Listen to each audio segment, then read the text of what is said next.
Behind every champion, behind every trophy raised high in the spotlight, there is a shadow. A world the public never sees. A world of secret deals, whispered pedigrees, and bloodlines guarded more fiercely than state secrets. This is the world of elite horse breeding. On the surface, it looks like tradition. Golden foals running through green pastures, proud stallions parading at auctions, mares cared for like royalty. But behind closed doors, the stakes are higher, the methods more advanced, and the power more concentrated than anyone dares admit. Breeding isn't just about horses anymore. It's about empires. It's about billion-dollar dynasties built on the backs of animals engineered for greatness. And in this shadowed world, legends are not born. They are designed. From secret labs mapping genomes, to billionaires trading embryos like stocks, to scandals that threaten to bring the entire industry crashing down, the untold power of elite horse breeding is darker, stranger, and more shocking than you've ever imagined.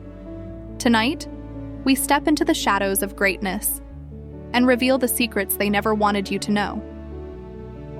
To truly understand the untold power of elite horse breeding, we have to go back, long before science, before laboratories, before billion-dollar auctions. Horse breeding began as survival, a way for empires and tribes to strengthen their armies, to ensure speed, endurance, and power on the battlefield. The strongest stallions were chosen, the finest mares preserved, not for prestige but for survival. Over centuries, this evolved into tradition, a tradition so entrenched that it became sacred. By the time modern racing emerged, those traditions had hardened into dynasties. Bloodlines were spoken of with reverence, as though they carried divine power. Families guarded pedigrees like crown jewels, passing down stallions and mares through generations. A single champion could turn a modest stable into royalty overnight, rewriting fortunes with every stride across the track. Breeding wasn't just about producing foals, it was about crafting a legacy, but legacy alone was never enough. Beneath the glossy surface of noble heritage, there has always been calculation. Breeders studied conformation, temperament, stride, length, bone density, all the physical markers that might hint at greatness. They paired animals not out of romance, but out of ruthless ambition. Each mating was a gamble, a bet that one foal could change the future. And sometimes it did. The world still remembers names like Secretariat, Man o' War, Frankel, horses that defied belief, their dominance etched into history. But what many don't realize is that behind each of these legends was a web of decisions, pairings, and risks made by breeders who understood that one breakthrough foal could mean wealth, prestige, and power beyond measure. Champions weren't accidents. They were the outcome of obsession. As the decades passed, the hunger for perfection only grew sharper. Breeding farms became fortresses of secrecy. Stud fees climbed into the millions, with a single cover capable of generating entire empires. A prize stallion could sire hundreds of foals across continents, his influence shaping entire breeds. It was less about the horse itself and more about the brand, the name stamped on bloodlines, the lineage that buyers would pay astronomical sums to possess. And with power came manipulation. Stories of behind-the-scenes deals, secret trades, and quiet arrangements became part of the lore. A breeder might trade a stallion's cover not for cash, but for political favors. A mare might be promised to one family in public, while sold to another behind closed doors. It was a world built on whispers and handshakes, where trust was rare and reputation everything. Even so, the true value of these bloodlines wasn't always measured in money. For some, it was about pride. For others, control. For the wealthiest families, it was about empire. About building dynasties that would outlive them, using horses as their foundation stones. Owning the right bloodline was like holding a key to immortality. Every foal born under their banner was another chapter in their legacy, another reminder that their name would endure long after the race was run. But as history shows, ambition rarely stays satisfied. Tradition gave way to innovation. Breeders began leaning on science, on veterinary advancements, on reproductive techniques that stretched the boundaries of what was once possible. Artificial insemination, embryo transfer, frozen semen. Suddenly, distance and time no longer mattered. A stallion in Kentucky could sire a foal in Dubai, A mare in Spain could carry a foal designed in a lab thousands of miles away. The globalization of breeding had begun. And yet, for all its progress, something darker lingered in the shadows. Because at its core, elite horse breeding has always been about control, about shaping bloodlines, manipulating outcomes, bending nature to human will. That power, passed quietly from one dynasty to another, is what makes this world both captivating and dangerous. For the casual fan, a champion galloping down the track is nothing more than spectacle. But for the breeders standing behind the rail, watching their investment thunder toward the finish line, it is validation, proof that their decisions, their pairings, their empire-building strategies have paid off. Every stride is money. Every victory another brick in the fortress of their legacy. But what happens when tradition collides with science? When the secrets of the past are joined by the technologies of the future? That's when breeding leaves the realm of legacy and enters the realm of power. In the next chapter, we'll step into the hidden machinery of elite breeding, the laboratories, the billion-dollar barns, and the global network of power players who are quietly rewriting the rules of what it means to create a horse of greatness. If tradition is the foundation of elite horse breeding, then science and money are the engines driving it forward today.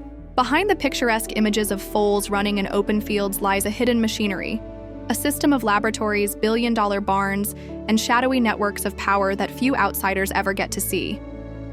At the heart of this machinery is a simple truth: chance is no longer good enough.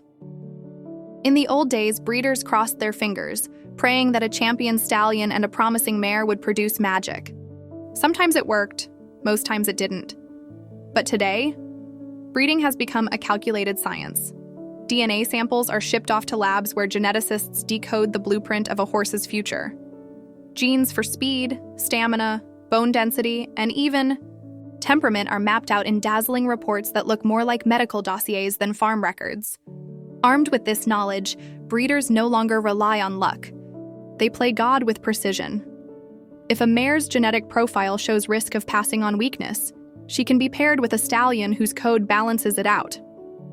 Embryos are created in clinics, transferred into surrogate mares, or even frozen until the perfect moment. A foal can now be the product of a global assembly line: sperm from a stallion in Kentucky, eggs from a mare in Argentina, an embryo implanted into a surrogate in France, all managed by a team of specialists working across time zones. Horses, once tied to geography, now exist in a global marketplace, and with globalization comes staggering sums of money. The most sought-after stallions command stud fees of hundreds of thousands of dollars for a single breeding. A champion stallion can sire hundreds of foals a year, earning more in one season than most athletes make in their lifetimes. Their names become brands, their DNA a commodity traded by the wealthy like blue-chip stocks. The foals themselves? They're auctioned like rare art, some selling for $8, even $12 million before they've ever taken a step on a racetrack. This money fuels empires. Breeding barns rise like palaces, with marble floors, chandeliers, and climate-controlled stables. Foals are raised under constant surveillance, every move tracked, every feed carefully measured. Behind the gates, trainers and veterinarians work in silence, sworn to secrecy. Because in this world, information is power. A leaked genetic report, a whispered weakness, a single failed embryo can send millions down the drain. But the machinery isn't just about horses, it's about people. Billionaires, royals, celebrities, and corporations all jockeying for control. For some, it's a vanity project, a chance to boast of owning bloodlines that no one else can touch. For others, it's cold business, an investment that pays off when their foals dominate auctions, races, or international breeding rights. The competition is ruthless. Rival barns accuse each other of corruption. Labs are hacked for genetic data. Entire bloodlines vanish from public view, their embryos sold quietly to buyers who prefer to operate in the shadows. And while the public sees the glory, what they don't see are the deals. A stallion might be traded not for money, but for oil contracts or political favors. A single embryo can be the bargaining chip in negotiations worth billions. These horses are no longer just animals, they're leverage. Tools of influence in a world where bloodlines are currency. Of course, the spectacle makes it all seem glamorous. Viral videos of flawless foals rack up millions of views. Celebrities flaunt their designer horses on Instagram, treating them like luxury accessories. Paparazzi capture royals parading their prize stallions at auctions. The media spins it as tradition, as prestige. But the truth is far more calculated. Behind every glittering auction, every viral video, there are deals happening in boardrooms and labs that most people will never know exist. And yet, for all its power and glamour, this machinery hides cracks. Because the drive for perfection has a cost. Foals born too weak to survive. Mares pushed beyond their limits. Scientists pressured to cut corners to deliver faster results. Rumors of cloning programs running quietly in the background, creating exact replicas of champions despite official bans. The obsession with creating greatness has blurred the line between innovation and exploitation. For the breeders, though, the risks are justified. One superhorse can mean everything: money, power, a place in history. And that pursuit of greatness is what keeps the machinery running, no matter the cost.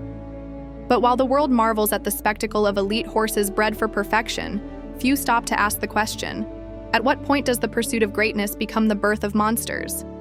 Because in the shadows of this empire, beyond the chandeliers and auction blocks, lies a truth that threatens to shatter the entire illusion. In the next chapter, we'll step into that shadow, where ambition turns dangerous, where secrets spill, and where the untold cost of elite breeding finally comes to light. And now you've seen the shadows, the secrets, the science, the billions flowing behind the gates of elite horse breeding. On the surface, it's a world of beauty. Golden foals, flawless stallions, legendary names etched into trophies. But behind that, beauty lies a truth few are willing to admit. These horses are not just born, they are built, designed, engineered to carry empires on their backs.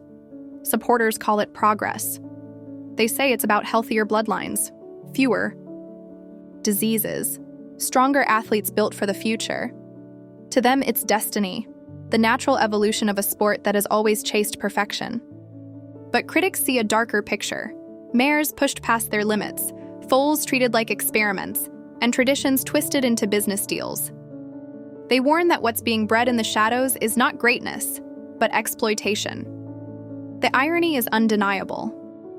Horses that should symbolize freedom, power, and spirit are now trapped in a system where every heartbeat is measured in dollars. They are miracles, yes, but also commodities. Legends in the spotlight, shadows in the breeding barns. And as this empire grows, one question becomes impossible to ignore. How much further will we push before the cost becomes too high? This story doesn't end here. In fact, it's only just beginning. Somewhere right now, another foal is being born, its fate already written by the decisions of breeders, investors, and scientists. Another deal is being made, another dynasty plotted. And when that foal steps into the light, the world will cheer, never knowing the shadows that brought it into being. But you know. You've seen the hidden machinery, the secrets, the power plays, and that makes you part of this story. So here's what you need to do. Hit that subscribe button right now, because the next chapter in this saga is coming. And when it does, you'll want to be the first to see it. Smash that like button if you believe the truth about elite breeding deserves to be exposed. Drop a comment with your thoughts. Is this the future of greatness, or the birth of something we'll regret? And above all, share this video. Let more people step into the shadows with us, because only by shining light on what's hidden can we too. We truly understand the cost of greatness. In the shadow of greatness lies power, ambition, and sacrifice. But whether it gives us legends or monsters, that's the truth only time will reveal. Subscribe now. The Untold Power of Elite Breeding.